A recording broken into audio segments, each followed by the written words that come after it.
Welcome back, guys. Something a little bit different for you today. We're going to do a video on the Delaware surf fishing permit and the Delaware drive-on beaches. I know when I was trying to get started in surf fishing, there was limited info that was Delaware specific, on YouTube at least. There's some really great resources. Delaware Surf Fishing Facebook page is an awesome resource. A guy named Rich King runs it. I'll mention that later in the video. But I spent hours and hours and hours researching. My hope is if I put together a couple videos, a playlist for you, answer some questions in the comments, that you can have some confidence and take advantage of this awesome program. So for out-of-staters, you might think, well, I can just take my Toyota Corolla, pull off the side of the road in Florida and start fishing. It's a little bit different. This sand is a lot looser. There's a lot of regulations on this. You might be thinking, well, I hate regulations. Compared to the general public beaches, this program is gold. This is very close to Rehoboth Beach. That's where President Joe Biden has his beach place. Now, most of the beaches around here are lifeguarded, so there are tons of restrictions. No open containers, no dogs. You can't have it on more than an umbrella, so you can't have a pop-up tent, you can't have a sunshade canopy. Lots of restrictions. You go into these drive-on beaches, as long as you're following the posted rules, you have a ton of freedom. The crowds are a lot thinner. You're going to have a blast. Most importantly, you can take a truckload of stuff to keep your kids entertained. That might sound ridiculous to those of you without little kids. I'm telling you, with a 2-year-old and a 4-year-old, the fact that I can fill up an F-150 with a bunch of gear and keep these little monsters entertained for a few hours is gold. Wouldn't trade it for the world. So sit back, relax. This is going to be kind of a podcast style video with a lot of voiceovers. Throwing in a couple scenes from our most recent trip. My goal here is to set you up, make sure you have everything you need to stay legal, have a good time on the beach. Well, I got a board for you. I'm not going to do that to you. Okay. We got a bubble rope. Okay, gotcha. Got a shovel. All right. Got our footboard. We got the vehicle jack, but we also have the bottle jack. Okay. And what are you using for bait? And do you have a pressure gauge? Yes, pressure gauge. Excellent. Okay, you're good to go. Thank you, sir. I could not have staged that any better if I tried. So 3 weeks into starting my YouTube channel, we go to 3Rs, the drive-on beach that we like to go to most frequently, and they have about 15 DENREC officers, a pop-up tent, checking the paperwork and gear of every single person driving onto the beach that morning. They were super courteous, took a few extra minutes to go through the whole checklist, but they're just doing their job, making sure you're following the rules. So what do you actually need? Well, to start off, you need a surf fishing permit. They changed the regulations for 2023. There's an unlimited number of permits being sold, but if you want to go on a prime day, which is a Saturday, Sunday, or holiday weekend day between Memorial Day and Labor Day, you have to make a reservation. So that's how they're limiting the resource, making sure it doesn't get overcrowded. There's a lot of hate around that program, but it is what it is. You also need a 4-wheel drive vehicle. We have a 2016 F-150. It's been a great truck. You want true 4-wheel drive. You are required to have 4-wheel drive or all-wheel drive. A lot of the diehards will tell you that all-wheel drive just doesn't cut it, even if it has a special mode for sand. You need a true 4-wheel drive vehicle. Now, as we're driving on, you're going to see the majority of vehicles are trucks. Doesn't matter if it's full-size or mid-size. You see everything from decked-out Dodge Cummins dualies. You see Ford Raptors, people taking $120,000 trucks on the beach. You see old beat-up Jeeps, but you want 4-wheel drive. So you got your permit, you got your vehicle. What gear do you need to stay legal? And I want to make that very clear. This is the bare minimum. I'm going to do an entire separate video with my surf fishing tote and my tackle box. But to stay legal, you are going to need how many things? 1, 2, 3, 4, 5, 6, maybe 6 things total. First is a shovel. I have a little foldable trenching tool, like a military style folding shovel. Some people take a full-size shovel. It doesn't matter. You just need a shovel. You need a jack. Number 2 is a jack. The jack that's in your vehicle does count, but if you actually had to use it, you're going to be wishing you had a bottle jack or something bigger. So as long as you have a jack, you're covered. I would recommend a bigger jack than what comes with the vehicle. you're going to need a board or a similar support for your jack. If you take a standard jack and you try to lift a vehicle up out of the sand, your vehicle is not going to lift. Your jack is going to go down into the sand. It's not a stable surface. You need a footer board for your jack. You need a tow rope or a chain. I have never seen anyone actually use a chain. That's kind of outdated. Having a sling, you want something that has some give to it so you can sort of slingshot people out. So a recovery strap, tow rope, you need that. You need a low pressure tire gauge. I actually run 2 separate gauges. I have my deflator gauge and then a standard, Jayco tire pressure gauge. That's going to be crucial. You actually use that piece of equipment. The jack, hopefully you never use. You're also going to need fishing equipment. Like I said, I'm going to go into a separate video. It was going to be one video, but it would be way too long.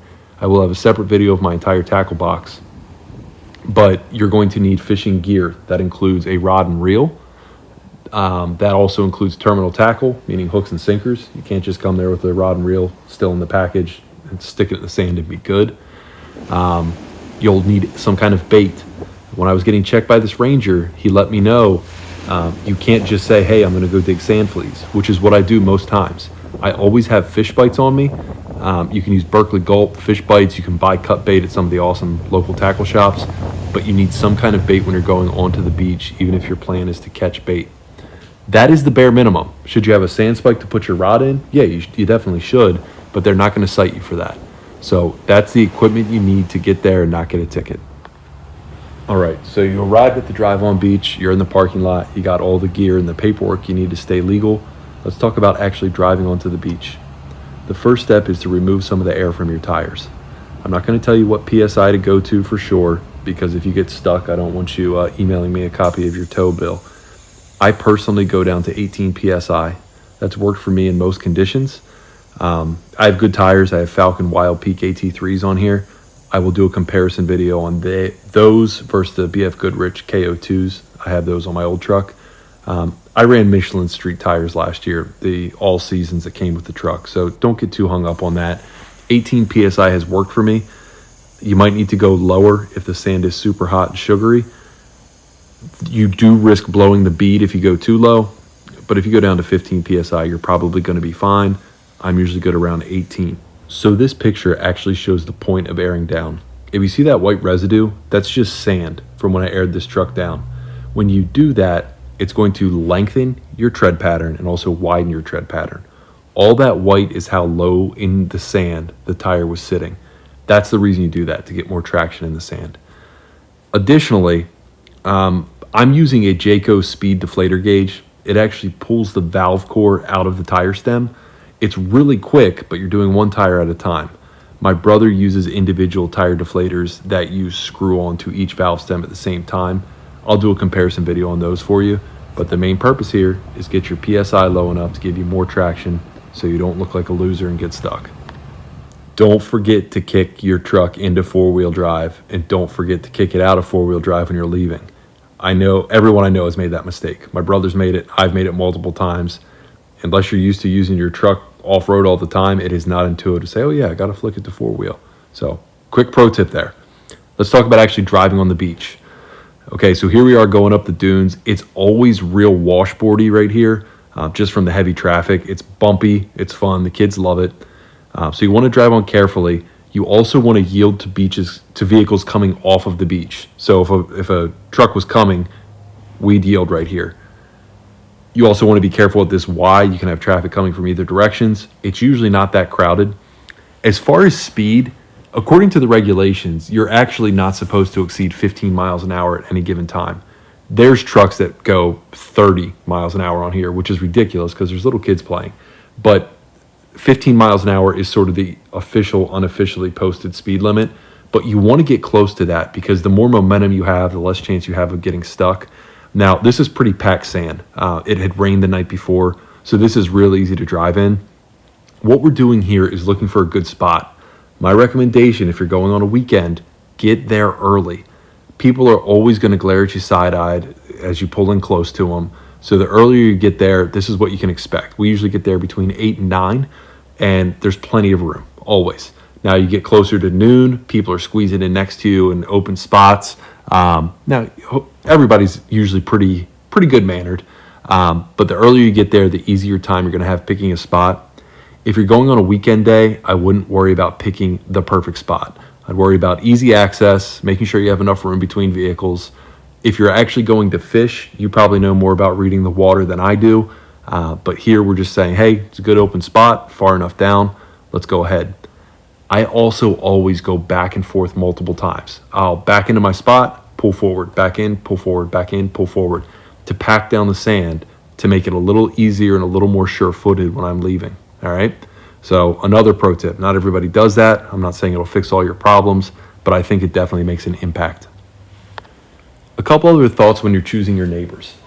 Like I said, I want you to get there as early as you can so you have sort of free reign, but there's a very low chance you're going to be the first one on the beach. So if you're forced to pull in next to somebody, do a real quick scan and see if you might have a similar interest. And by that, I mean, maybe they have dogs and you love dogs. If they have a dog out and you hate dogs, don't park there. Maybe they have kids and you have little kids. I always am somewhat happy when somebody parks next to us with kids. My kids might go over and play with them. I know that they're used to having a 2 and 4 year old scream all day. They're not going to get annoyed. Another thing to look for is flags. If somebody has a flag, they're flying a flag, that can be an NFL team, that can be a Let's Go Brandon, that can just be a U.S. flag, or it can be the cop flag with the blue line, or the firefighter flag with the red line. Those people are going to be pretty open to conversation. They've thought it out enough that they're willing to bring a flagpole. They want people to talk to them about their flag. So if you see Let's Go Brandon flag and you're a big fan of Joe Biden, since he's right down the street from where this video is taken, maybe don't park there. But if you see a thin blue line flag and you're a cop, you're going to have something in common with your neighbor. If you see somebody with a great setup, comment on that. Hey man, you got the grill and everything. Oh, I'm just learning. These people are very friendly. It's a public use beach. You don't have to be too concerned about picking out your neighbors. But if you have a choice, take little things like that into consideration. Maybe you'll make a new friend. If you're in business, maybe you'll make a new client if you just put a little thought into where you're parking. Real quick, I want to touch on your actual setup. So this is actually after we're unpacking. But a couple tips. You want to get your rods out behind your truck as soon as you get there. Get those set up. Get your sand spikes in. I like to do those off the corner of my truck, not directly off my tailgate, because that gives me a little more room. I always tie that black trash bag right on the cable support for the tailgate, where you have someplace to throw it. You pull your cooler out with the drain plug hanging over the tailgate. That way you have fresh water to rinse off your kids' eyes, rinse the fish juice off your hands. Put your kids' sand toys in a bag, easy to shake out, easy to rinse. Set up your chairs. Your setup will get better and better as you go. But those are just a couple things I like to do. All right, when it comes to rigging up your poles, first of all, learn your knots. I use a Palomar knot, if I'm even pronouncing that correctly, because I use braided line. It's a super strong knot. You can use it for mono as well. But learn your knot so you're not YouTubing it while you're at the beach. Nothing wrong with that. Maybe I'll make a YouTube video on tying that knot and I'll get 1 million views. As far as rigs, I would use a DS custom tackle rig. No holds bar. A guy named Rich King runs DS Custom Tackle. He also writes about fishing for some of the local papers, and he runs Delaware Surf Fishing, which is a Facebook group. I have learned so much from that group. There's some salty dogs in there, some salty characters, but Rich runs that as a moderator, and he runs this custom tackle business where he's making rigs specifically for Delaware surf fishing. Are they the same as rigs you'd buy for another place? Probably, but they're super high quality. You're supporting a local business. One thing that is paramount, he uses circle hooks. He uses good quality circle hooks. I can't tell you the number of guys that I've talked to. You catch something. Oh, what are you using? What are you catching? They're just using these aluminum J hooks. Your surf fishing is so passive. Unless you're sitting there, using jigs for stripers or using top waters for stripers, you're casting it out and hoping scent and motion get something to bite. A circle hook, in theory, the hook goes in the fish's mouth. As they spit it out, or they try to spit it out, it rotates and hooks them in the lip. I can tell you firsthand, I catch more fish than most people on the beach. One, because I actually care about fishing a little bit. More importantly, I'm using circle hooks. I'm using quality rigs. As the rigs break down, I switch them out. So, you know, if there's little floats on these top and bottom fish finder rigs that I'm tying up in this video. Bluefish will hit those with their teeth. They'll eventually chew them off in a day. But what do? I cut the hardware off. I cut the circle hooks, I cut the swivels. They're high quality gear, and I keep that for spares. I can make my own rigs, but DS Custom Tackle, I will forever be a customer of theirs, not only for the knowledge which is provided, but because it's quality gear. Your first time, I'd recommend getting a top and bottom rig. They're good for croaker, spot, bluefish, and you want to bait them with fish bites. Now, if you watch the video closely, you'll notice that my fish bites has a little blood on it because, of course, I stuck myself with a hook while I was tying on the rig. It's part of the game, adds a little scent to it. But that's a pretty good all-purpose rig. If you go to DS Custom Tackle, you'll see all kinds of rigs. It's pretty cool to buy a couple different kinds. But I always start with top and bottom rigs, and as soon as I get to the beach, I'm going to throw out fish bites. That's a synthetic bait.